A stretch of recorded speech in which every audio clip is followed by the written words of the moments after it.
Excel 2010 étant un tableur, vous avez la possibilité d'y effectuer différents types de calculs à l'intérieur même donc de votre document. Nous allons donc voir dans cette vidéo formation quelles sont les bases à connaître pour pouvoir effectuer un calcul simple sans aucun problème. Donc tout d'abord, vous devez sélectionner la cellule dans laquelle vous souhaitez effectuer un calcul. Donc par exemple ici, je vais sélectionner cette cellule-ci comme ceci. Donc pour insérer une formule, vous devez tout d'abord donc insérer un égal avant celle-ci. Donc ici, j'insère un égal à l'aide de mon clavier. Donc vous pouvez par exemple effectuer un calcul simple comme une addition entre deux chiffres. Donc par exemple ici, si j'écris 4 plus 5 comme ceci, j'appuie sur la touche entrée et vous pouvez voir ceci m'affiche automatiquement le résultat. Donc résultat qui est bien de 9. Maintenant, je vais insérer une nouvelle formule dans cette cellule-ci. Je la sélectionne donc, puis j'insère mon égal. Nous allons maintenant voir qu'il est possible, par exemple, toujours d'effectuer une addition, mais cette fois-ci, nous allons effectuer une addition entre deux chiffres qui se trouvent déjà donc dans mon document. Donc vous voyez ici, j'ai inséré mon égal, ensuite je vais sélectionner la première cellule. Donc je vais par exemple ici prendre cette cellule-ci. Donc je clique dessus pour la sélectionner et vous pouvez voir ici que les coordonnées de maintenant la cellule en question donc, se sont bien insérées dans ma formule. Donc, vous voyez E2, si je regarde E2, il s'agit bien de la cellule sélectionnée. Ensuite, j'insère un plus et je vais par exemple additionner cette valeur à la valeur suivante, donc celle-ci. Je clique donc ici sur la cellule en question. Pour valider ma formule, j'appuie maintenant sur la touche Entrée et voyez, donc j'ai pu faire très rapidement la somme ici de ces deux premiers totals des achats.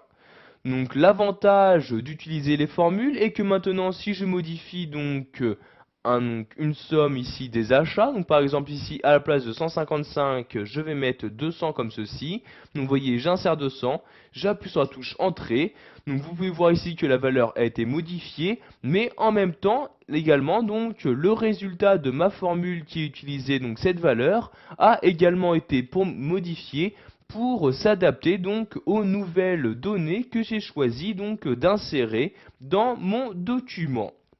Nous allons maintenant voir qu'il existe différentes formules automatiques, qui vous permettra de gagner un maximum de temps. Donc si par exemple je souhaite ici faire une somme du total des achats, donc additionner tous ces totaux-ci, donc je vais devoir utiliser une formule automatique pour pouvoir le faire très rapidement. Donc je vais par exemple insérer ici le total dans cette cellule-ci, je sélectionne donc la cellule en question, j'insère mon égal pour commencer donc ma formule. Donc ici il s'agit d'une somme, donc je vais mettre égal somme comme ceci. Ensuite j'ouvre ma parenthèse et je vais maintenant donc insérer l'étendue, donc une étendue des différentes cellules de données. Donc ici je vais faire la somme de toutes ces cellules-ci, donc je clique sur la première cellule, et tout en maintenant le clic de ma souris, je la déplace, donc ici je la descends, donc pour sélectionner toutes les cellules avec le total des achats, donc vous voyez ici comme ceci, je lâche le clic de ma souris comme ceci. Vous avez donc maintenant ici, vu qu'il s'agit d'un tableau, donc le tableau qui était sélectionné, donc ici son nom, donc il s'agit de tableau 1, et la colonne sélectionnée, donc il s'agit bien de la colonne totale des achats.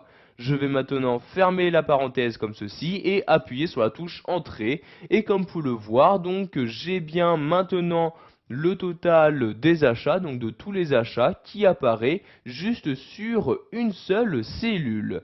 Sachez que vous avez la possibilité d'enchaîner donc les différents calculs. Donc par exemple, si vous souhaitez maintenant à partir de cette valeur-ci donc créer une moyenne, donc je double-clique ici sur la cellule pour de nouveau pouvoir éditer ma formule et je vais ici insérer donc de nouvelles données donc à la fin. Donc je place mon curseur à la fin, j'insère ici donc le slash pour dire que je souhaite diviser cette valeur et je vais ici la diviser par 20 pour m'afficher une moyenne. Ensuite Donc je vais devoir tout d'abord ici fermer la parenthèse donc, comme ceci. J'appuie donc sur la touche Entrée et vous pouvez voir donc que maintenant la moyenne apparaît bien dans cette cellule-ci.